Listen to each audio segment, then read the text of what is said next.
What about you, Peter? Polka dots. What's the weirdest thing in my fridge? Yeah. I got various types of milk from various different nuts. That's like getting money, I'm on my thug again. Tryna stack a little dog, tryna catch a win. And next time I drop a coupe, it's gonna be a twin turbo. Always been a G, but I ain't never been a herb though.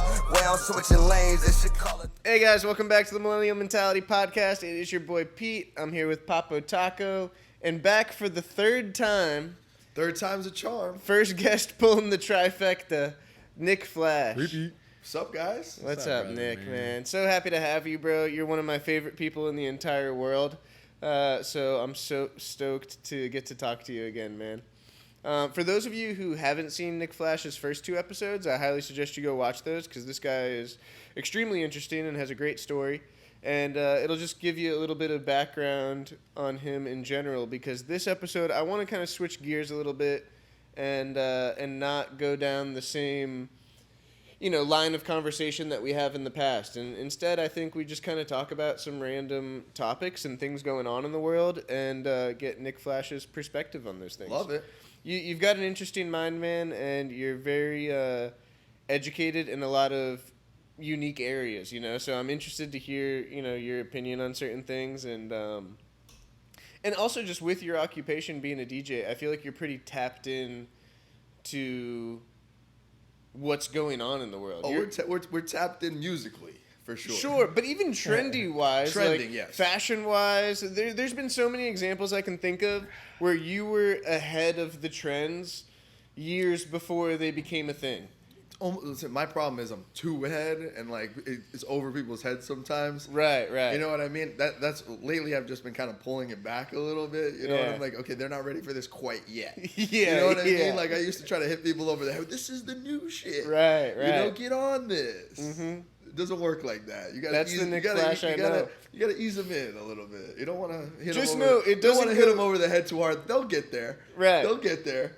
Just know there's time. been plenty of instances where I've realized maybe a year or two or three later, it's like, Nick Flash been doing that, I see it, bro. I see said it. that. Yeah, man. He knew. He saw it. Real recognize real. Yeah. You're my dog, bro. Well, I don't want to talk about music too much, but I do have to give you some credit, bro. Your Nowhere Fast project that you dropped a few months ago is still in my regular rotation.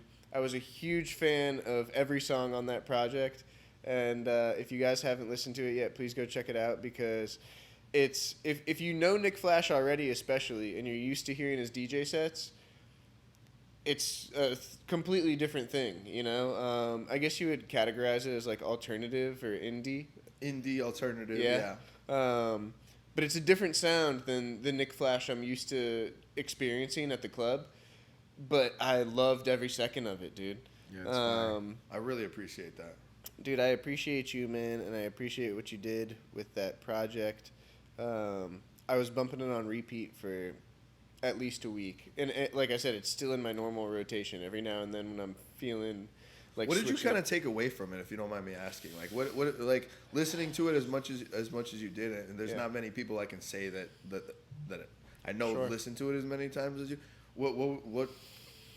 It something that I really appreciated from it was there was a lot of emotion in it that translated through the music. Like I think we've all, either watched a movie or a video, or heard a song that resonates with you in a different way emotionally. It's not just it sounds catchy and it's stuck in my head.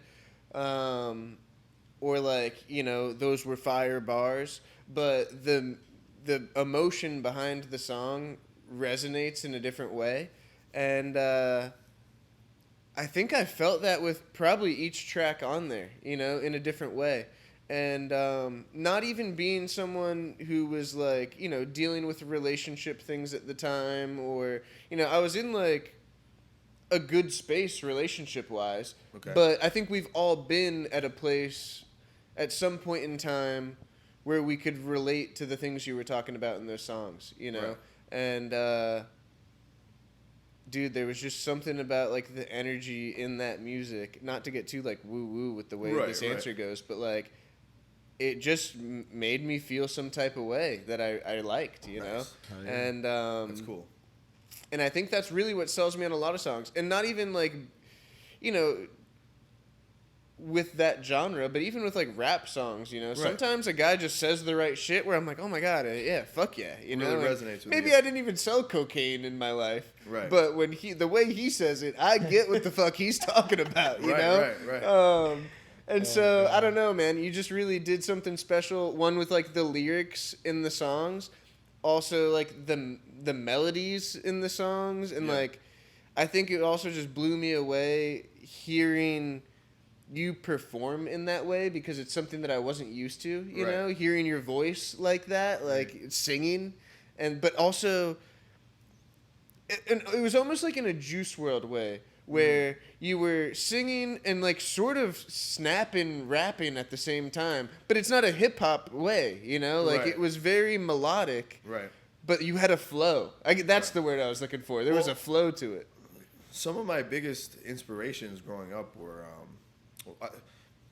Bone Thugs and Harmony. Sure. Really? So like Bone Thugs and Harmony, if it wasn't for them, I probably wouldn't be a DJ. I probably wouldn't be. I think I talked about this before, but the way that they did lyrics and the way they did their cadences to me got me really into hip hop, but into trying to sound that way. And I mean, now at this age and where I'm at, it's not like that, but there are those influences there. Yeah. And that will always be there for any kind of music that I make. Yeah, man. Genuinely. Well, you really impressed me, dude. I'm a huge fan of that project and really everything Nick Flash does, bro. So just a quick recap. I talked about my story after the pandemic on the first podcast that I came on.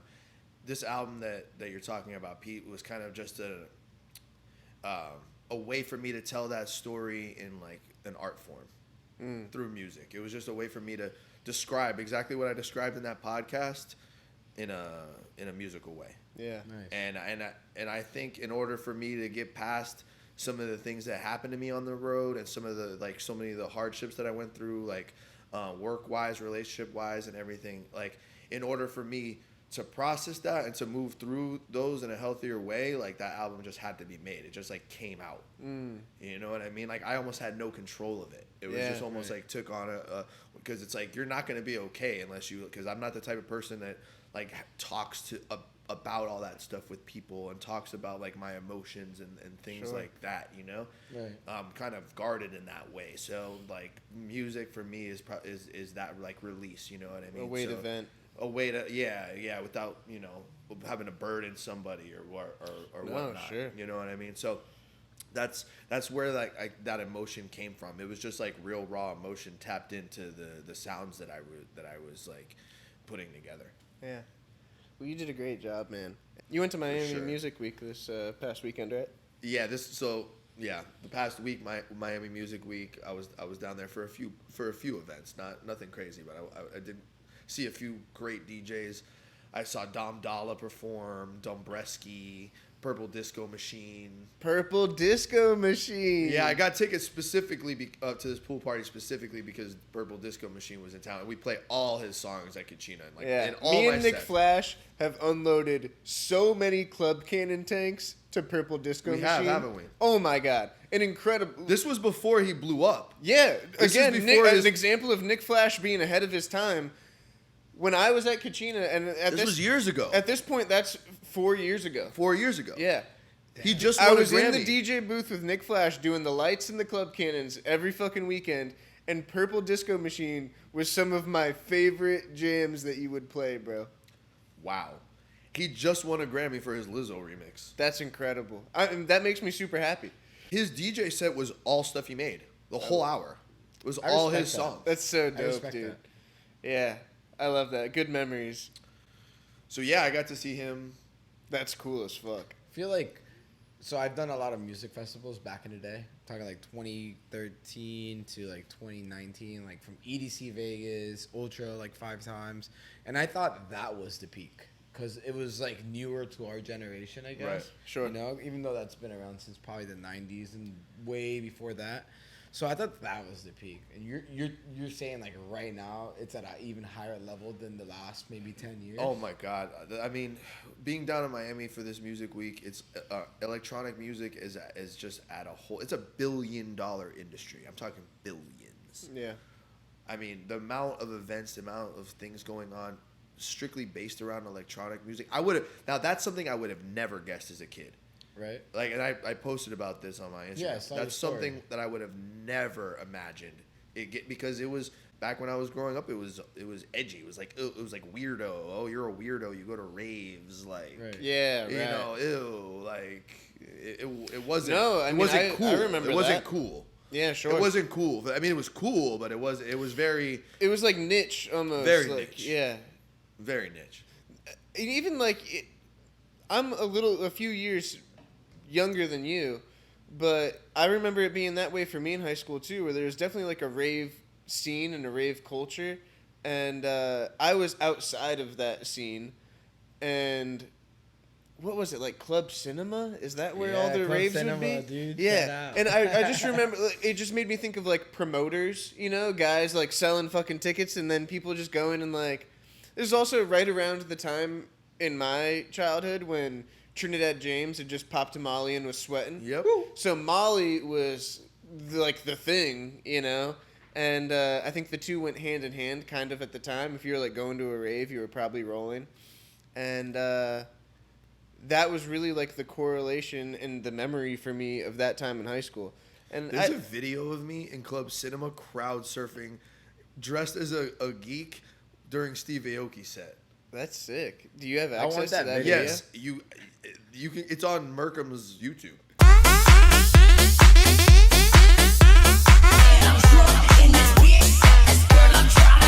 Why are you dressed as a geek? I'll talk. I had this like alter ego. I like dressed up as a nerd one day for like Halloween, and I was getting hit on like left and right. Yeah. It was weird. I was getting like really hit on, and I just thought it would be like a funny kind of thing to like document or like write stories about like this geek dating really hot girls. So I would just like go on dates with like really hot girls like dressed as a geek. And like talk about like dating tips and shit, or like what I learned after getting rejected and kind of That's thing. Wait, so funny, you man. tried doing that? Did you? I did that for a little while. You dressed like a geek? Yeah, like crazy, like pants up to here. And like on what platform were you uploading this? I had a blog. It was like a WordPress. website? It was a WordPress, and I would like take pictures like with the like I would like find the hottest girl at the party and like work out a deal, and we would just like go on a date, and like it would be like photographed, and then it's just like a funny situation. That is Right. funny. You know what I mean? Yeah. Yeah. Damn. It's funny how like I mean, what even is WordPress? Is that a website or WordPress is like the biggest blog platform right now. Like most websites are built on WordPress right now, but the way it started was like just a blogging platform. Interesting. It's funny how like social media has, and it's something that you were kind of saying before we started recording today. How like, you know, for those who don't realize it already, we're recording today in the Biz Inc., my tattoo shop that I work out of, and Nick made a cool point that like it would be a good idea for most business owners to record a podcast, you know, either at their business location or about their business, you know, and I think that's even like it's just funny to see how much the internet has evolved and where social media has taken us in that sense, you know, and I mean I agree that I think that putting like a face to the brand is super important, and like being a fan of you look at something like Barstool, which is like one of the most recognizable brands in the country, that started as a fucking newspaper, you know, and now it's taken the form that it does now because of social media and the way that the internet works. Like it's the way a lot of businesses run and thrive, mine included. You know, being a tattoo shop owner, I run the entire business off Instagram. Since you brought up Barstool, let's give a quick shout out to Stanton and Bowery. Yeah, the boys. company that you and I started at. Yep. At 123 That's Right. They just made a partnership with Barstool. Yep. And they just opened the main Barstool bar location in Scottsdale, Arizona. Yep. Which is really cool. Why is it the 100%. main one? Well, I mean, like Scottsdale is just this big. Like, Yeah, thriving. Yeah, I know. But they also have Philly, right? Correct. Philly. Chicago? Yes. And they're working on Nashville. Correct. Booming. booming. I just actually went to 123 today because I made them their happy hour sign like almost 3 years ago now at this point. That's 123 Datura, right? Yeah. Did I not say that? No, you said 123. I'm just wondering. Oh yeah, like, 123 Datura. Yeah, for the people that don't never realize. watch the show. Yeah. Which me and Nick go way back. That's where we met. We met at a local bar called 123 Datura, which is run by Stanton and Bowery, who has now made a partnership with Barstool Sports and is expanding their business all over the country. And it's amazing to see. It's amazing to be a part of. 100%. Yeah, for sure, man. Yeah, and I'm grateful that I can still work with them in some way, shape, or form. Right. I'm super grateful for the time that I spent working there. Learned a lot, made a lot of relationships. I probably wouldn't have the tattoo career that I have now without that time in my life, because so many of the relationships and friendships that I made during that time translated directly into tattoo clients once I, started doing this. But even that weekly calendar that they have on the big wall back there, I was able to do for them, and the happy hour sign that I'm doing today. It's cool to still be involved with them and how they support local artists and local businesses like that. Kayla Burke is another example. We've had her on the podcast twice now. She did all the murals and stuff on the walls there.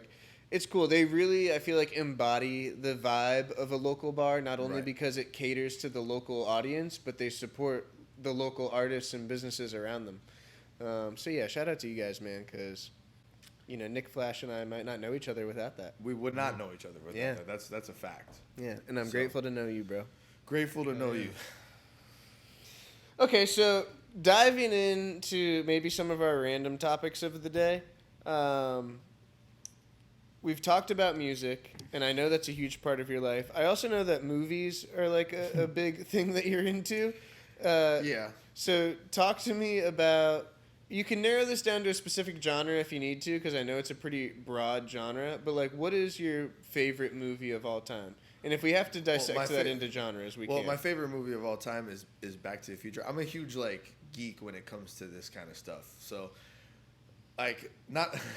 So I love Back to the Future, and it's one of those movies that to me will never get old. I can watch, if I'm feeling sick or something, I'll watch. Kev, have you ever seen Back to the Future? Yeah. Oh, okay. Yeah, I've seen it. Yeah, I feel like that's almost a little it's right on the cusp of being beyond our time almost. I've seen it.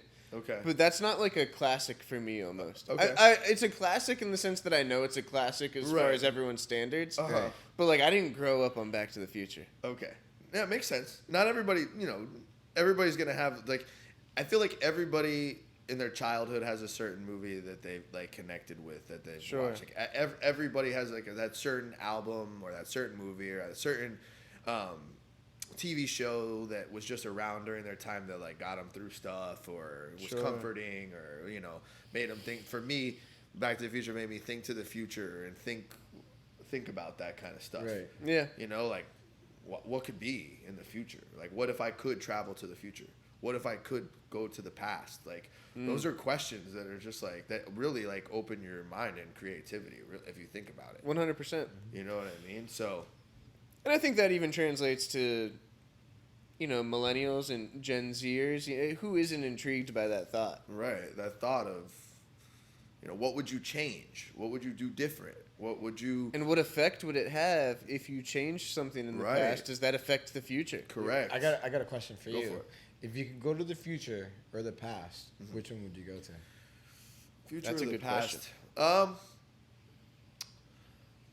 I don't know. I'm still just really fascinated with the future. Yeah? I'm still really fascinated with the future. What about I you? just want to see what technology brings, I'm fascinated with that kind of stuff. Yeah. Yeah. I think I'd probably say the same.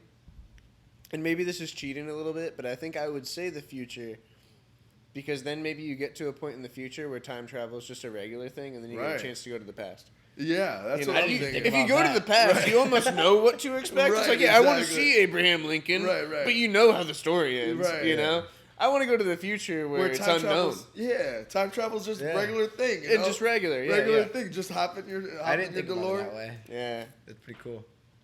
Okay, so realistically speaking, as far as time travel goes, if that were to be a thing, Do you think Back to the Future portrayed it in the right way? Like, do you really think it's going to be a car that is the way you do it, or is it like you walk into a phone booth and you type in the? Well, that was Bill and Ted. Do you remember Bill and Ted? No. Wait, you don't remember Bill and Ted? I don't think so. It was a time travel movie. No, I don't think I do. Their time travel device was a phone booth. Okay, I just freestyled that. I'm pretty sure. You owe it to yourself to watch Bill and Ted. Okay, I'll do it. I'll do my due diligence. You literally owe it to yourself. But realistically, if you had to think of, and I mean, I know this is maybe a ridiculous question, but if you had to think about like how time travel would possibly be feasible, like, do you think Back to the Future got it right, or do you see it going some other kind of way? No, I definitely think it got it right. Yeah? You would think it's a car? Right. Because no, it's not even about the car. It's the speed. It's actually the consequences of time travel. Oh well, yeah, no, I think they got that right. Like, yeah, I feel like that really like kind of like is the basis of the story of like, you know, you never know what the future is gonna hold. Kind of thing was like the moral. You never know what the future. So like, make your present a good one. Yeah. You know, is the main moral of that story. But like, if time travel was possible, there'd just be a lot of people getting away with crimes and there would be a lot of you know repercussions to it. Do you think there's some serious people who are qualified to figure this out working on it right now? Yes. Yeah. Does it?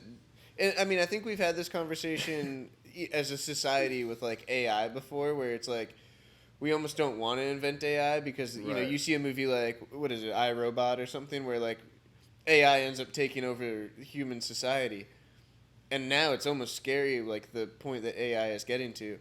Do you think time travel falls under that category as well, where it's like almost scary if we do figure it out? It's definitely something scary and something that's going to be regulated, like just like something like illicit drugs, right? Like there's got to be regulations and laws and this and that, but then you're going to get a black market of time travelers in that way. So the more you regulate it, the more you're going to have a black market. Right. You get me? So you'll have like black market time travelers. Yeah. Advertising their services on the dark web. I don't think time travel will ever be a thing. Ever? Ever. That's quite the statement, Right. dude. That is in a my statement. lifetime. Okay, that's In my lifetime. Yeah. Your I could buy in it. my lifetime, I don't think I'm seeing it. Yeah, Yeah, in like I'm not 500 seeing years, it. it's really hard to judge. Right. But in my lifetime, I think there'll be a nuclear bomb. Yeah. Or crazy something before time travel. Well, that's an interesting point too. I mean, the world could just reset itself before we figure any of that shit out. There's like almost an argument that already happened. that's already happened. You know, Yeah. like when you And look there's at no the trace. pyramids, you know, we have no Yeah. explanation for how really that was possible. You know, there's theories of, you know, they had slaves, but even you could make the argument that it would have been fucking impossible for them to accomplish, any humans to accomplish that without technology that we Yeah. don't understand yet. And the theory, I think, is just, you know, for some people that there was some sort of complete wipeout where there is no technology that we're aware of as humans today that was available then, and that's how that happened. I was watching like a Joe Rogan clip, I think today. With Andrew Schultz, right? Yeah, that's right. Yeah, and he seen said that. something like, if you were able to move 10 of those stones per day, 800 something years. 600 and something years. Yeah. Because there's like 2.3 million stones in the Great Pyramid. And so to think that those were moved by slaves, you know, by hand. Not even that. They're perfectly cut and perfectly placed and like perfectly. Yeah, right. There's so And many at that aspects of it that make it almost impossible. That was a point that Andrew Schultz made, was like, would you build one today if you could build one? And Joe Rogan said, I don't think you could even replicate it today. Right. On like a realistic scale. And that's one of those things that still baffles me. I haven't done like, you know, enough research to probably have an educated opinion on this, but it is fascinating to think maybe there was a technology back then that doesn't exist now, and there was some sort of wipeout that we aren't aware of, and they used some sort of There's shit so that many we didn't things know. we don't know about the past. So many. There's so many things we have And now no maybe that idea, makes the clue. argument of why, if you had the chance to do time travel, maybe I would go back to the pyramid times to see what the fuck is going on. Maybe I don't go to the future. I go to the past. I want to see how the pyramids got did. The first Yeah, I block mean, that just got like we don't know placed. about the future, there's so much we don't know about the past. not represented by them, but I am a really huge fan of these Happy Dad seltzers and Liquid Death water. I love. And just because I came here today, and it was ready for me, bro. Like you guys knew what I like. The hospitality on this podcast is second to none. My man. I gotta say real quick about Liquid Death is a game changer for me in the nightclub scene. So like, I got hip to it, and I was working in West Virginia managing this nightclub. Yeah. And one of the things I would do, it wasn't readily available in West Virginia. Like there was only a certain gas station that I could get it from. So and the club didn't have like a rep that was bringing Liquid Death into the club. So I like physically went to the gas. The gas station was called Sheetz, by the way. Let me just be. Boutique gas station. It wasn't a boutique gas station. It's all over that area. Sheetz. Oh, okay. Like if you go to Sheetz. If you go to that area of America, there's Sheetz gas stations everywhere. It's kind of like a Wawa. Okay. It's kind of it's like a Wawa. higher end gas station. Yeah, they have stuff. So Sheetz was the only place you can get Liquid Death, and a lot of the times they wouldn't have cases. They would only have like 1 or 2 cases, and they would have it in the thing. So I would like go and meet with like, it's kind of how I do with like toy collecting and stuff too. I'll like go and meet the people. Anyway, so I would go to the gas station. I would kind of have a plug, and then I would get like a couple cases, as many cases as I can get, out of my own money, by the way. And I would like keep it at like certain VIPs tables, or like when I set up the VIP table in the club, I would just like have Liquid Death water in there. I would photograph the girls with it and stuff like that. It was a game changer for me in the sense that you don't have to look cool in the club drinking like an alcoholic beverage. You can just be sober in the club and like kill it the whole night and like still look cool. Yeah, 100%. And still like have something in your hand, you know what I mean? Right. And not feel the need to just be like getting wasted. So there's like a really cool element to Liquid Death for that, because we're talking about Miami Music Week. They were selling Liquid Deaths for $10 a pop at the pool party. $10 a pop. I believe it. And but like it's kind of cool though, like you don't feel this need to just like get trashed, bro. Like, you know what I mean? And like always have like a big, because imagine having like a big, you drink 4 or 5 beers in this 19 fluid ounces, you're gonna be trash, and you're probably not gonna make it through the whole DJ set. Like in Miami Music, sure. Because so many DJs in Miami Music Week, it's literally going all day. Like the closing party, all the artists I wanted to see went on at like 9. Yeah. And I like literally got there like 1 a.m. because like you got to be there to like 6, even if you get there at 1 a.m. in order to, right?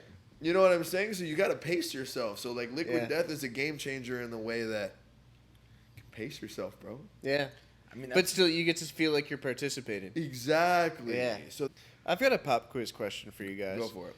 Does sparkling water, and we're not talking about the flavored water that you've got there, but just a regular sparkling water, does that hydrate you the same as a flat water? I believe it does. Yeah, I think so. Okay, so I've asked Nick Agnelli, our former co-host on this podcast, the same question, and he brought up an interesting point that I had never thought of before. I would have agreed with you guys and said, yeah, I don't see why not. There's no like additional ingredients as far as I know. They just, I think pump it with carbon dioxide. I don't know. I shouldn't even have said that. I have no idea how sparkling water is made.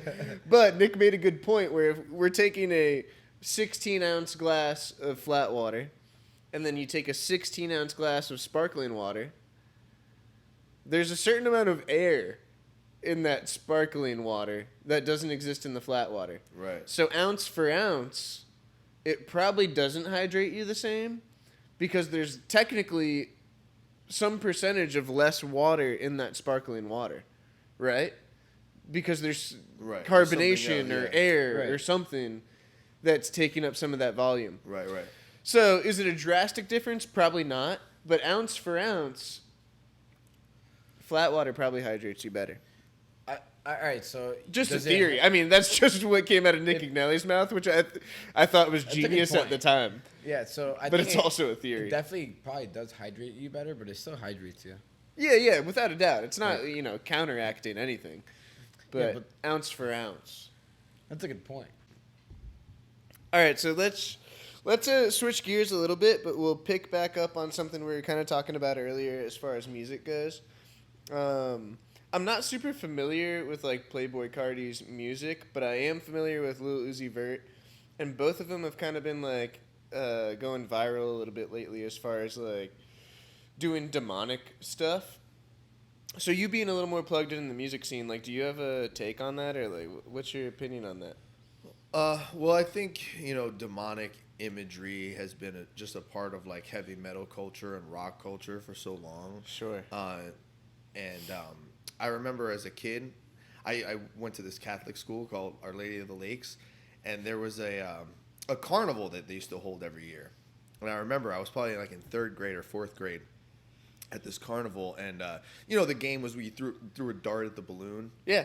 But like they made it accessible enough to where you can really win prizes. Mm-hmm. And one of the prizes was this like Iron Maiden poster. And it was like a super just demonic image, and I remember just like having to have it. Yeah. Like I was gonna get those balloons, and I got it. Did you get it? I got it. My dad was like, "Oh no, this is too demonic," and then he like hid it from me, and I don't even like. I don't think I ever got it back, but I just remember being like so like enthralled by this imagery or whatever. Sure. And I was not a devil worshiper in any like way, shape, or form. There was just something intriguing about it. Yeah, there was just something that drew me to it. Like, there's always been something that's just drawn me to like dark images and just like evil kind of like representations. And as a tattoo artist, mm-hmm. that like a lot of that imagery is very like original, tattoo art with skulls, sure, and crosses and fire, and that's always been like a huge part of tattoo culture. And I think a lot of it is like to be able to tap into that aggressive side that we all have, like, because mm-hmm. polite society tells us, you shouldn't be aggressive, you need to be a good person, right. And da-da-da-da, but like a lot of us still have those animal instincts to us, that we want to just like let loose and kind of like let loose our dark sides and stuff. So I think that there's a draw to that sort of thing to kind of like let go. Mm-hmm. You know what I mean? No, 100%. And I think, right now, like, cancel culture is probably in its prime. But it's not like what we're talking about is anything new. It's probably a little foreign to, like, hip-hop culture. I don't remember that being around very long in the hip-hop scene. But when we talk about bands like Slipknot, and, I don't know, Under Oath and Metallica and...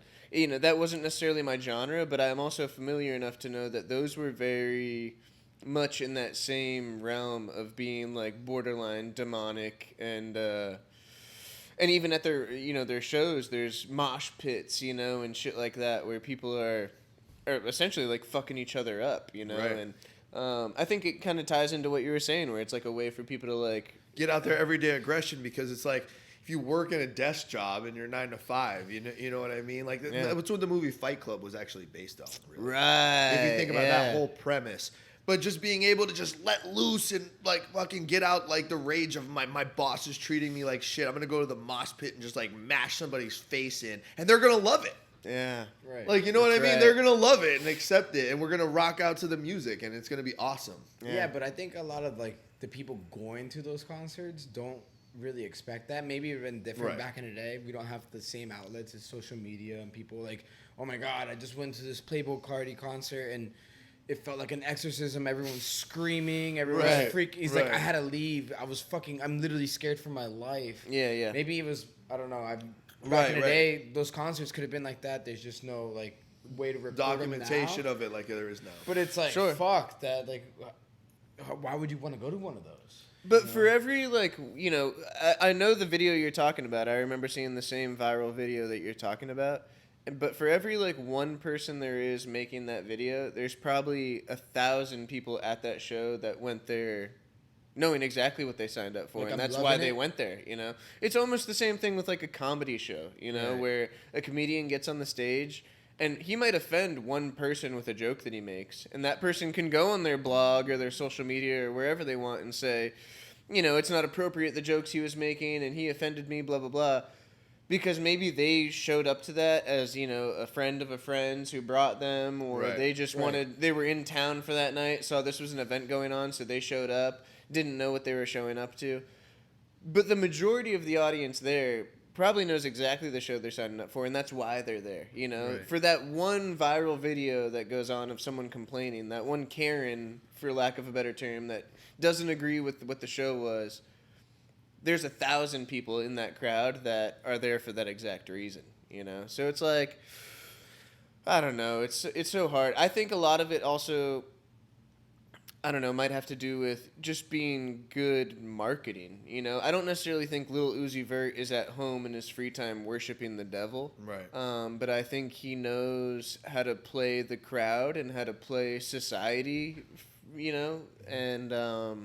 and it's just good marketing right now. He's been viral for weeks because of it. Playboi Carti's been viral ever since whatever it was, that Rolling Loud performance. One of the ingredients, I think, of going viral is shock value. You Right. can't deny that things that go viral That's don't gonna go on have a headline. shock value, and a lot of these things artists do them simply for shock value. Yeah. Circling back to the Grammys, the recent Grammys got under a lot of flack with Sam Smith doing the song Unholy, and they had this whole kind of looked like a whole devil worshiping kind of thing, and people were I'm not familiar with that. up in arms about it. Look it up. Fire. Yeah, so the song, there's a song by Sam Smith called Unholy. It's one of the biggest bangers right now. And that's a completely different genre. Yeah, it's I would say it's pop, but there's some great club remixes out there of it. Unholy, people go crazy. So the performance of the Grammys was it was all over Twitter and all of this is devil worshiping, and the media is just trying to influence us with devil worshiping imagery and stuff like that, and so it is something to think about, but my view on it is more it's this cathartic release, and what I mean is just kind of being able to just escape for a little while and just play in the dark side without being a bad person or a devil worshiper or anything like that. Just know that humans have darkness inside of them. We're not just all good people. You know what I mean? We all have demons that we're fighting, or all have kind of demons inside. It's what you do with them. Are you gonna let them go, or are you gonna just give in to them? So I mean, it's something that as an artist, you're bringing up the conversation, because that's really what artistry is about, getting people talking and talking about the I guess you could almost make the same argument for horror movies, where it's not the people making those or the people that enjoy those movies are saying what's portrayed in that movie is a good thing. Right. It's just for entertainment, and that's that, rap in the performance world falls under that same realm of it's entertainment, and when you watch a horror movie and you enjoy that, you're not saying I agree with the things depicted in this movie. You're just finding enjoyment from watching the story unfold. Well, there's this, when it comes to horror movies, growing up, was obsessed with horror movies. Really? Really.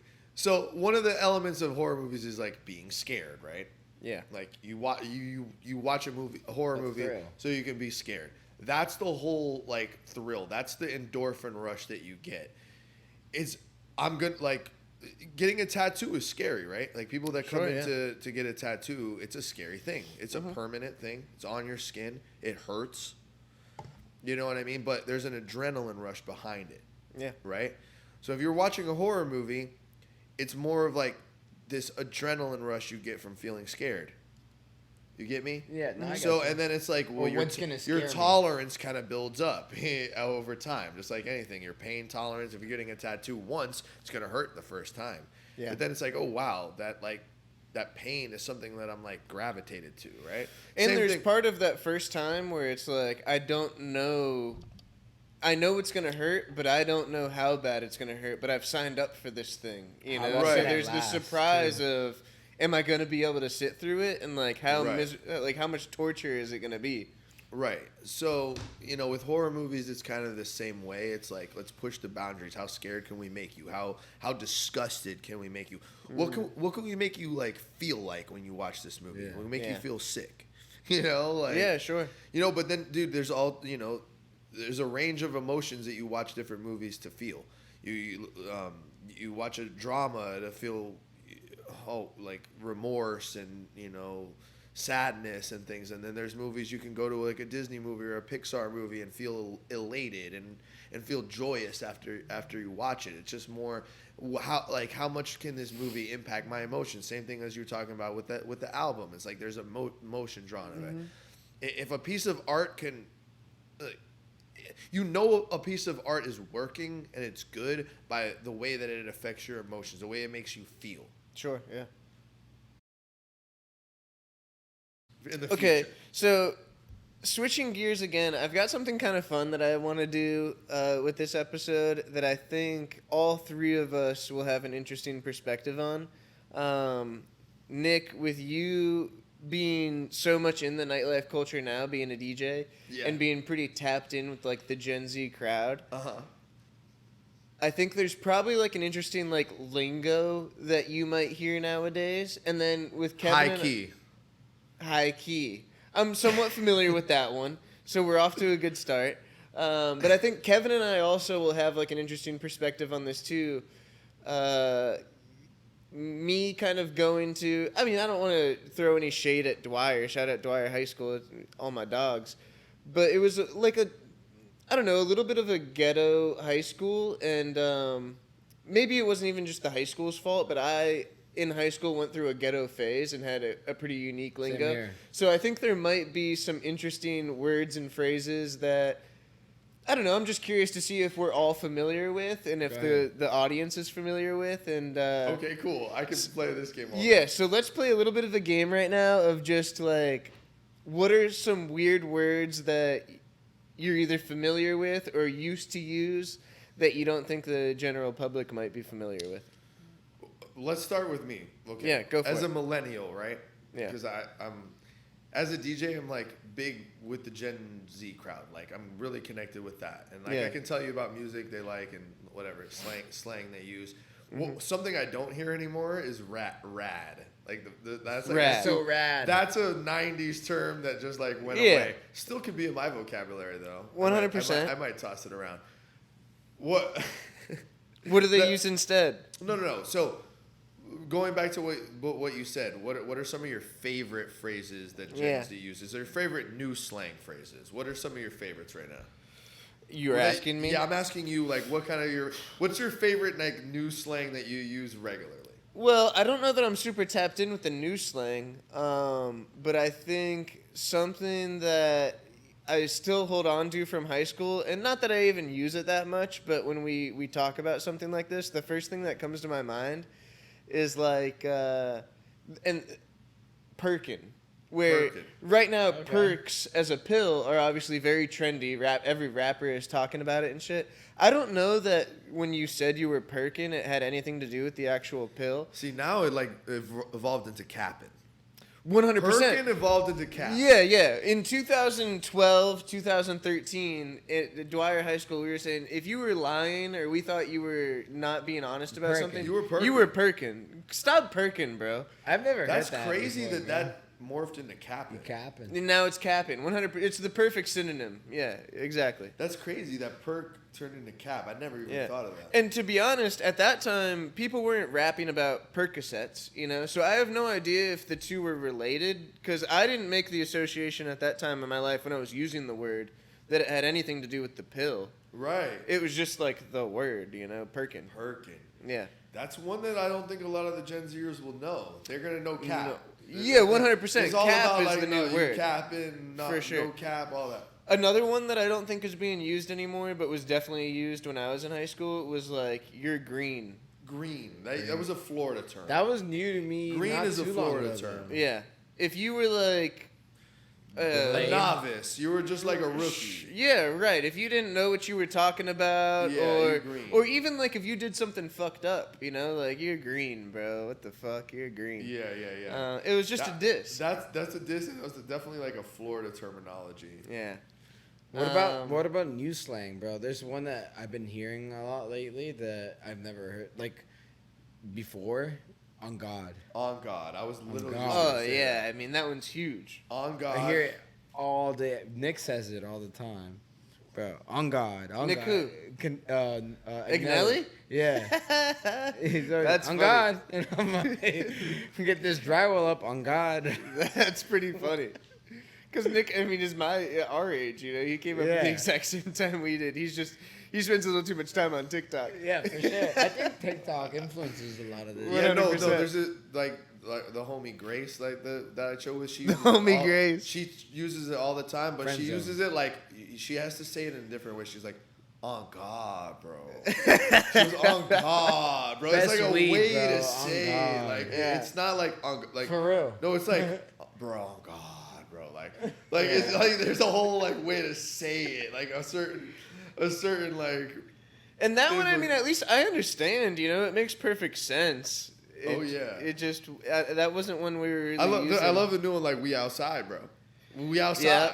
Like That one's been a little controversial. That one's a little controversial. We outside just means like we're like pulling up, we're rolling deep, Sure. like we're showing off for the night. I like that one actually. That's what the TikTok community thinks it means, but it's been a little bit of controversy behind that one because originally it was like gang members saying that because that means they're on the block, you know, and like their ops know what their block is. Yeah. So if they're posting "We're outside," that means like they're telling the ops, "Come and slide. You know where to find us."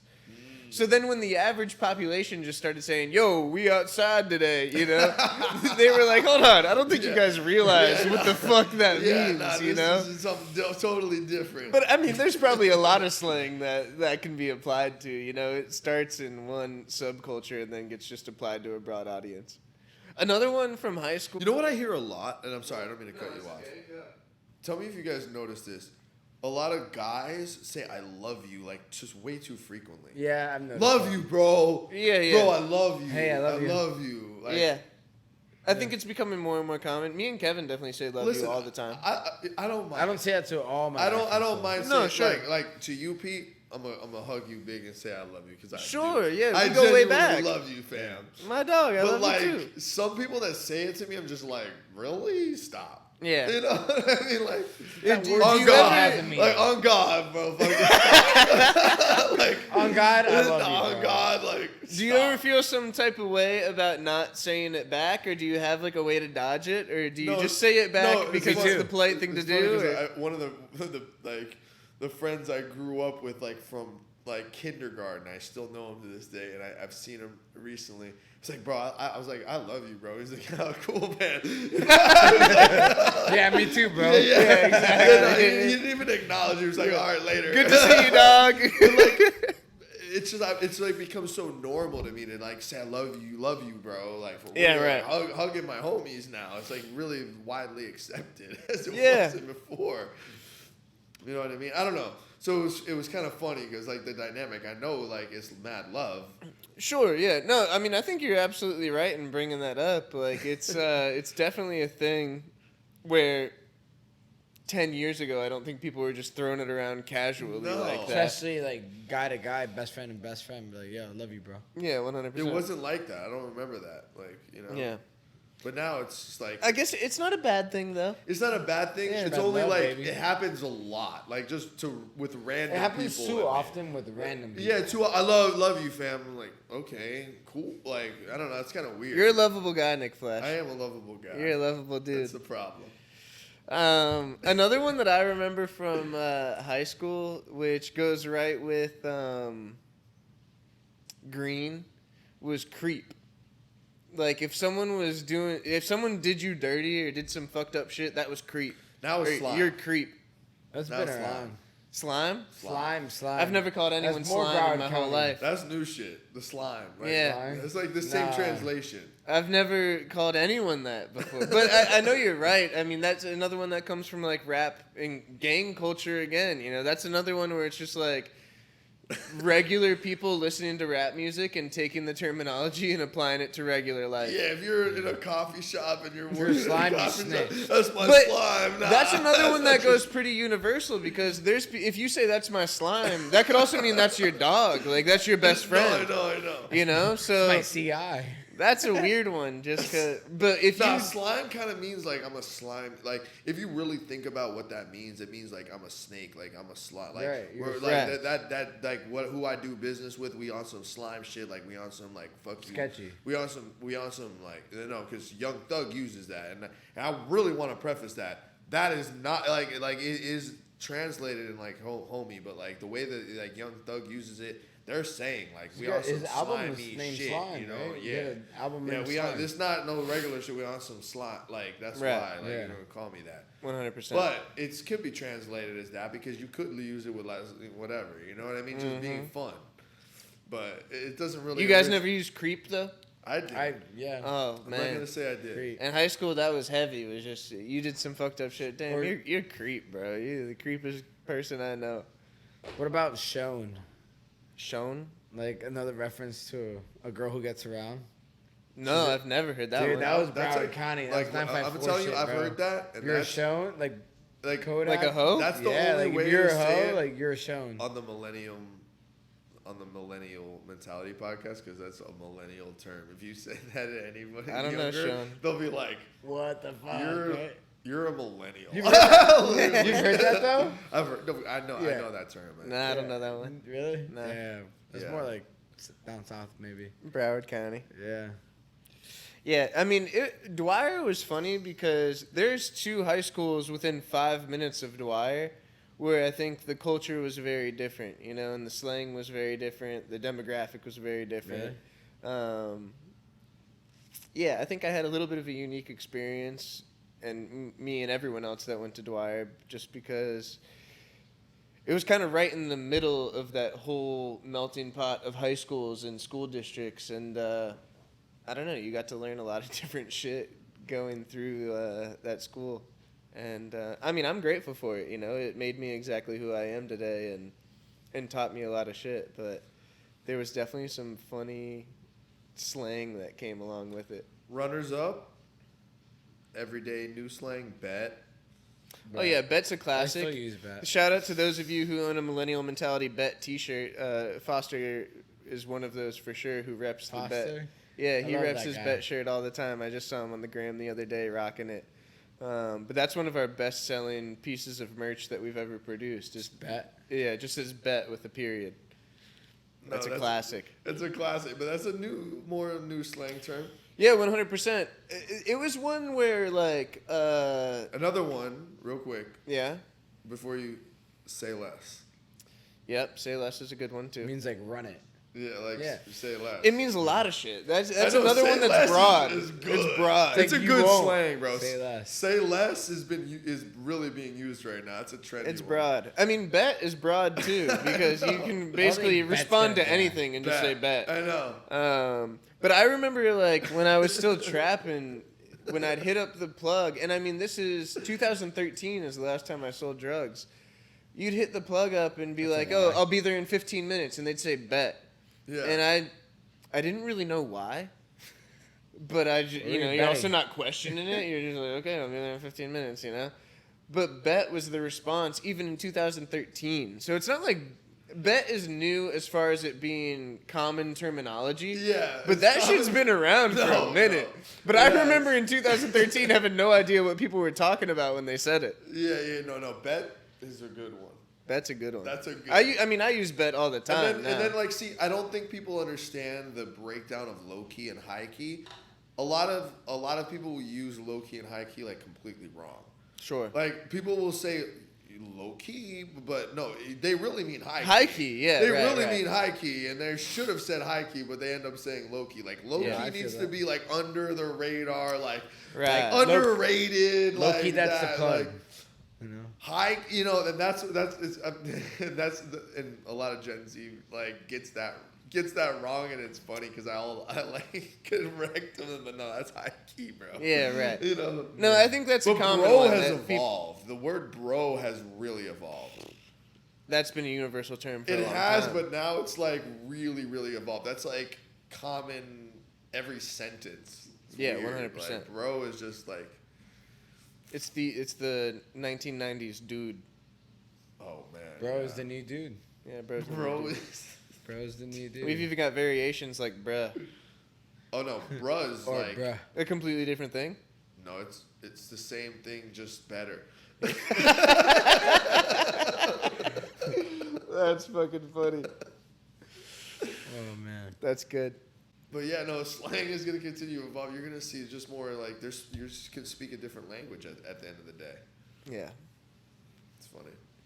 Yeah, it's funny, and it's like I think the more social media becomes a thing and becomes more prevalent. The more it spreads. You know, like you'll see 15-year-olds on TikTok now, and you'll see 50-year-olds on TikTok now, and you might catch both of them saying "bruh." You know, like it All day. It's funny That's another how one. I like saying all day, bro. all day. Is that another piece of slang? All day. I don't know, man. Social media is funny, but I've been grateful for it. You know, there's arguments on both sides of whether it's good or bad overall, but I think it's just a part of the culture now. You know, and we kind of have to accept it because I don't think it's going to anywhere. move with the times. Yeah. Okay, Nick Flash, what's the weirdest thing in your refrigerator right now? I don't know if I can say it on the podcast. What's the weirdest thing you're comfortable with saying? Polka dots. Huh? Polka dots. Is it up to us to figure out what that is? Yes. All right, if you know, you know. If you know, you know. What about Yeah. you, Peter? Polka dots. What's the weirdest thing in my fridge? Yeah. I got various types of milk from various different nuts. Okay. I got some cashew. It's like a diary. dairy free? Yeah. JoJo's lactose intolerant. I think Yeah. we all are a little bit lactose intolerant these days, if we're going to be honest. Right. There's not many of us. No, I go hardcore on the milk. Just because You're rocking whole milk? whole milk all day. And you don't have any issues on the toilet? Nah. You're a unicorn. I don't have no issues. You know what it is? I love cereal. Yeah. Yeah. I love cereal, bro. I You keep can love cereal cereal as like without drinking as a whole milk. as a snack. I mean, even if I don't eat it a lot, I don't even care. I'll throw the milk out. I just know if I want to go to cereal, I'm able to. I probably got still like a little bottle of microdosed acid in my fridge somewhere if I really looked hard enough. I think the amount of hot sauce I have in my fridge is that's pretty good. weird. Yeah. I have maybe, like, you know how most people have a shelf and they put all their, like, Condiments? salad dress- Yeah, I have one just for hot sauce. If you haven't seen Pete's episode eating the chip, what was the chip called, Pete? Oh, the one bite? Oh, Uh, I think I can go eat watch those, no that shit. problem. Oh I my. think I can No, eat dude, fuck that. you We'll can't. bring it back. We can bring it You back. seen hot ones? Yeah, of course. I've had But all no, their Pete sauces. was going through it. That shit ain't no joke. Bro, that shit's I no could run joke. that That's easy. just no And it's joke. not like I'm the only one. If you look up those videos on YouTube, everyone goes through it. Dude. Okay. Yeah, no. Oh, man. I'm not saying I won't No, go through trust me. it, He's but I gonna think I eat can it and he's handle not it. gonna feel. He's not gonna feel. I hope so. I would love to watch that. You gotta That eat the sounds whole amazing. thing. Yeah. easily. Nick and I split that chip. I We know. we didn't even eat a whole chip each. We split the chip. I'll eat the whole bag. Well, it only comes with one chip because I'll eat it's the whole that chip. gnarly. Yeah. Okay. We'll stay tuned for I a would future love to see you episode. bring that back. Oh yeah. God. On God. We'll bring it back. No cap. We'll bring it back. Okay, good. Please. Don't be green, bro. What's the weirdest thing? Like, do you have like a snack or anything that you like to indulge in that maybe the common person wouldn't, or that you think might be weird to the normal person? You know what I eat a lot of snacks? Yeah. I would say tuna fish in a can with Ritz crackers. Yeah, that's a strange one. I just keep a lot of Ritz crackers around and tuna fish, and I'll bust open the Out of the can? bust open the Ritz crackers. It comes in like a pack, like a Sleeve. plastic sleeve. I go through that whole sleeve and I just be like eating the tuna, but it's gotta be With the it's gotta cracker. be fresh caught tuna. It can't be none of that fucking farm raised tuna. How do you know? No, you see it on the package. It's caught by like fishermen, you know. Wild tuna. You don't want to get any of that I farm want the raised. wild one. Yeah. Nah, you don't want to get farm raised shit. No farm raised salmon for me. None of that. Says the guy who I- drinks whole milk. No. What I do eat a lot is the salmon, like Yeah. the Nova, like Out of the on can? bagels. No. So I just get it, but it's wild caught like Nova like salmon. Yeah. And Is that what they call like bagels and lox. Lox, Lox. basically, yeah. So So I get that stuff, the wild caught stuff. I put a bagel, put some cream cheese, put some capers on there. We're good to go. That's a snack. What's that, breakfast? Breakfast, yeah. Oh, yeah. Breakfast, but you can use it as a snack. Don't Wow. hesitate to use Don't lox as a hesitate. snack. Yeah. Okay, guys, what an adventure we went on tonight. So hopefully I'm able to edit this in a way where it's not super noticeable, but just to give you guys the background on how our night went, we got off to a fiery start. Really did. good start to the episode. I looked at the camera. We were 38 minutes in, and I recorded none of the audio. But we were on fire. We had some great We conversations. really did. But we weren't phased. We ran it back. Yep. We re-recorded. Unfortunately, the camera continued to shut off as the night went on, and we just made the best of it, man. Yeah. So hopefully you guys enjoyed watching this. We tried to Save what we could. to save what we could, and relive some of those moments, create new organic moments. Yeah. Obviously, we don't want to just like rehave the same conversation over don't and wanna over be again campy. and make it not authentic. So we just talked about a ton of stuff tonight, obviously in this moment, I don't know exactly how it's going to be edited and put together, but I'm hoping I can put it together in a way where you guys enjoy it. And we had a lot of cool conversations. So Well, I really appreciate you guys bringing me back, like, for a third time. That means a lot to me. You know what I mean? It means a lot that you value my opinions on stuff, and I'm able to come here and share about pop culture and share about some new trends, and give my insight on art that maybe the average millennial or average person's not like hip to. So Sure. it's cool. It's great to be able to share that, and it's great to just be a part of the community and like support what you got going on here. You did my latest tattoo here, and it was like a great collaboration, and I hope that people that are watching this like know that they can come here and like feel like comfortable and talk about a tattoo idea and like be able to put something down and be able to get something that really represents like what they're about. And thank you, man. you know what I mean? So it's really like an honor to be in this shop and to see the evolution of like the art process that you've gone in. And we've talked about your story many times, and obviously we met in the nightlife industry, and because of COVID you were able to reinvent yourself and to start this tattoo career and start this shop and just really like move the culture forward. And that's really like my message, and why I'm glad that you have me on, just because I feel like a responsibility to help push the culture forward. You know what I mean? And as we can do that as a collective, it just means the world. And like I hope that people will visit this shop and continue to just like have fun conversations and be able to connect and be able to talk about like new things and like open their mind to new things and new perspectives that maybe they haven't explored before or whatever. So. Yeah, man. Well said. Thank you, Nick Flash, bro. You got it. We Third love time, you, bro. baby. We appreciate having you, and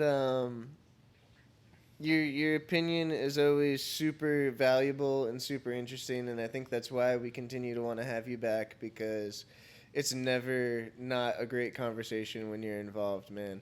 And I think this was even a testament to that, although the people won't get to see the stuff that didn't get recorded Right. and the breaks and pauses in between. But even just the way that you were able to pick up the conversation and continue things going when we had an awkward pause because the Right. camera shut off, that's all the more reason why I was so happy it was you that were here today, because you're really a great guy to have a conversation with, and I'm sure this won't be your last time back on the And pod. people got to understand too, especially when we're in the creative arts, that like things are gonna go wrong. Sure. Like technology is gonna fail. Like it's not gonna be like what you expected, and you have to like be able to expect the unexpected with any project that you or any endeavor that you take on, and like learn and grow from it. It's like, okay, well this didn't work. Well, let me get these backup batteries and let me get this like the new thing. So every mistake or every technological mishap that comes like is gonna come like something better out of it, and it's gonna make the podcast better, and it's gonna just like yeah. so I'm a big like proponent of like messing up and like just, you got to learn to roll with the punches. Yeah, you know what I mean. So 100%. just going. Okay, well, it's not that big of a deal. Let's just let's finish what we started. Let's just not like take it personally. And there's a solution here, and let's just keep going. And like as a creative, like you really got to take that into account. Is don't slow up on your passion because you had like one speed bump or something like that. There's gonna be plenty of speed bumps, and that's just only gonna that's only there to sharpen you, not to dull you. Mm-hmm. Right. You know what I mean? Oh, Yeah. Fuck yeah, Nick. Right, yeah. Tonight was really fun, man. I'm glad we were able to do this. Cheers. And cheers, man.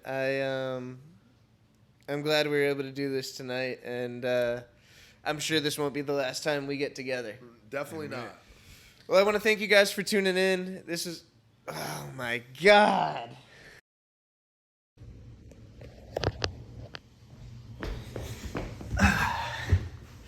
All right. Well, as I was just saying in the episode before the camera cut off, we obviously had a little bit of technical difficulties this week. We'll get that straightened out. Hopefully you still enjoyed the episode. I want to thank you so much for tuning in. I want to thank Nick Flash for coming back for his third appearance on the podcast. We love having him. I think that guy has a lot of great opinions and point of views, and I'm positive this won't be the last time we have him back.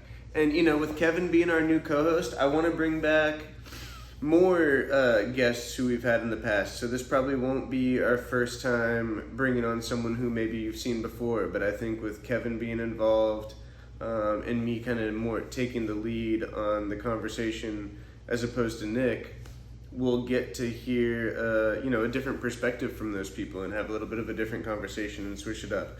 So expect to see a return of some of our old guests, hopefully some guys that you are fans of, guys and girls. And I just want to thank you again for tuning in. Every week we're doing this for you, so give us your feedback in the comments. Let us know what you want to see. Let us know what you like. Let us know what you don't like. Please like and subscribe to the channel, and we'll see you again next Monday. Thank you so much. And again, apologies for the technical difficulties. Hopefully I'm able to edit this in a way where it's still enjoyable. I'm sure we'll figure it out. But thank you so much. See you guys next week. Peace. That's like getting money, I'm on my thug again. Tryna stack a little dub, tryna catch a win. And next time I drop a coupe, it's gonna be a twin turbo. Always been a G, but I ain't never been a herb though. Way I'm switching lanes.